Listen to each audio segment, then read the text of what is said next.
সত্যি বলতে গেলে কি জিৎ কিন্তু দেখিয়ে দিল, প্রমাণ করে দিল যে টলিউডে সেই কিন্তু এক এবং অদ্বিতীয়, যে কমার্শিয়াল সিনেমা করে বক্স অফিসে সাকসেস আনতে পারে।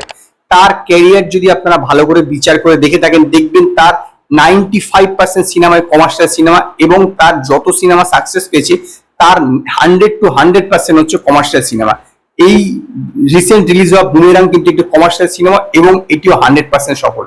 কারণ গতকালকে যেরকম পারফরমেন্স করেছে এবং প্রথম 6 দিনের শেষে এই সিনেমা যা কালেকশন করেছে, একটি কমার্শিয়াল সিনেমা হিসেবে বা বাংলা কমার্শিয়াল সিনেমা হিসেবে এটি একটি মারাত্মক কালেকশন, নো ডাউট মারাত্মক কালেকশন।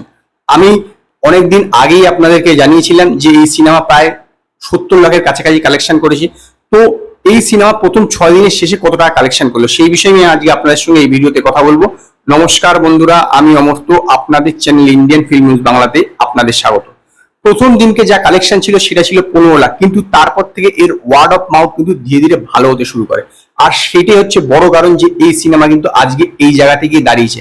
কারণ সিনেমার দিক থেকে যদি বিচার করে থাকেন, এই সিনেমার মধ্যে কিন্তু কমার্শিয়াল এলিমেন্ট প্রচুর আছে, সেটা অ্যাকশন হোক, কমেডি হোক, রোমান্স হোক এবং অন্যান্য বা ফ্যামিলি ড্রামা হোক, মূলত এটা কমেডি সিনেমা। এবং সেই হিসেবেই দেখলে কমেডিতে, যেহেতু লোক এখন বাংলাতে কমার্শিয়াল সিনেমাতে কমেডি প্রায় দেখাই যায় না, সেখানে কমেডি হওয়ার জন্য এবং ওয়ার্ড অফ মাউথ ভালো হওয়ার জন্য এই সিনেমা কিন্তু দ্বিতীয় দিন থেকে ভালো গ্রোথ শুরু করে।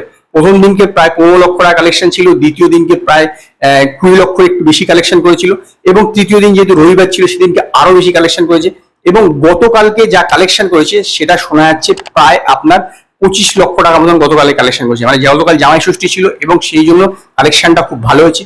তো প্রথম 6 দিনের শেষে অ্যারাউন্ড এই সিনেমার 90 লক্ষ টাকার আশেপাশে কালেকশন হয়ে গেছে। হয়তো কেউ ভাবতে পারে যে খুব বেশি বেশি বাড়িয়ে বলছি, কিন্তু সত্যি কথা বলতে গেলে কি, যদি আপনারা বুক মাই শোতে গিয়ে দেখেন, দেখবেন কটা হাউসফুল চলছে, কটা অলমোস্ট হাউসফুল চলছে, তাতে কিন্তু আপনারা অযোগ্যর সঙ্গে কাছাকাছি পাবেন বা একটু বেশি পাবেন। কিন্তু এই সিনেমা সিঙ্গেল স্ক্রিন বেশি পেয়েছে এবং 186-87 খানা শো ছিল। তো সিঙ্গেল স্ক্রিনে এই সিনেমা ভালো চলছে এবং সিঙ্গেল স্ক্রিন থেকেই কিন্তু বেশি আয়টা হচ্ছে, যেরকম হয়েছিল মির্জার ক্ষেত্রে সেই ঘটনা কিন্তু ঘটছে এই বুমেরাঙের ক্ষেত্রে। এবং বুমেরাঙের কিন্তু সাকসেস কিন্তু মির্জার চেয়েও অনেক অনেক জায়গায় ভালো, তার কারণ জিতের একটা লয়াল ফ্যান বেস আছে এবং সেইটাই কিন্তু খুব কাজ দিচ্ছে, এবং সেই কারণে এই সিনেমা কিন্তু বেশ ভালো কালেকশন চলছে।